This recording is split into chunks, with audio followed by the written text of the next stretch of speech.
వచ్చే సార్వత్రిక ఎన్నికల్లో ఎంపీగా పోటీ చేస్తానని బరెలెక్క స్పష్టం చేశారు.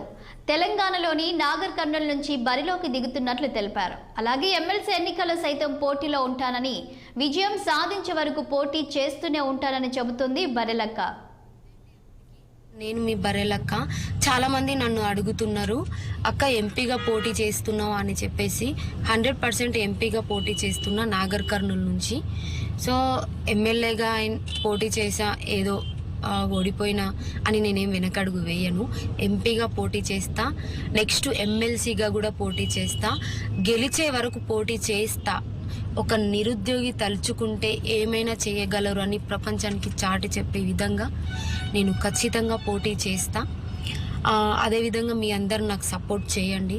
సపోర్ట్ చేసి నన్ను కూడా మీ ఫ్యామిలీగా భావించి, నాకు సరే ఎమ్మెల్యేగా ఏదో ఓడిపోయినా కానీ ఏదో కొంచెం బాధ అనిపించింది, ఎంపీగా గెలిపిస్తారన్న ఆశతో మళ్ళీ ఎంపీగా పోటీ చేస్తున్నా. ఒక నిరుద్యోగి ఖచ్చితంగా అసెంబ్లీలో కానీ పార్లమెంటులో కానీ అడుగు పెట్టాలి.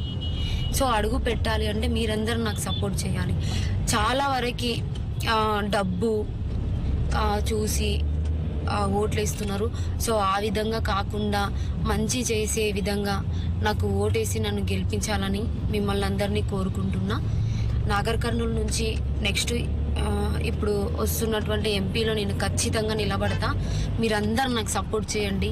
ఒక్కసారి నాకు గెలిపించండి. గెలిపిస్తే అభివృద్ధి అంటే ఏంటో నేను చూపిస్తా. ఎజెండా ఏంటి అంటే, ఎమ్మెల్యేగా నిలబడ్డప్పుడు ఏ ఎజెండా ఉన్నదో ఎంపీగా నిలబడ్డప్పుడు అదే ఎజెండా ఉంటుంది. నెక్స్ట్ ఎమ్మెల్సీలో పోటీ చేసిన అదే ఎజెండా ఉంటుంది.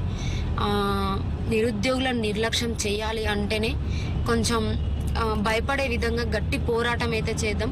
ప్రతి ఒక్క నిరుద్యోగికి, ప్రతి ఒక్క తల్లిదండ్రులకి, చాలామంది ఉద్యోగులకి, వాళ్ళ పేరెంట్స్ ఒక్కసారి మీ పిల్లల భవిష్యత్తును ఆలోచించి, మీ పిల్లలాంటి నన్ను మీ దృష్టిలో పెట్టుకొని ఒక్కసారి ఆలోచించి మీ అమూల్యమైన హస్తాలతో ఈసారి నన్ను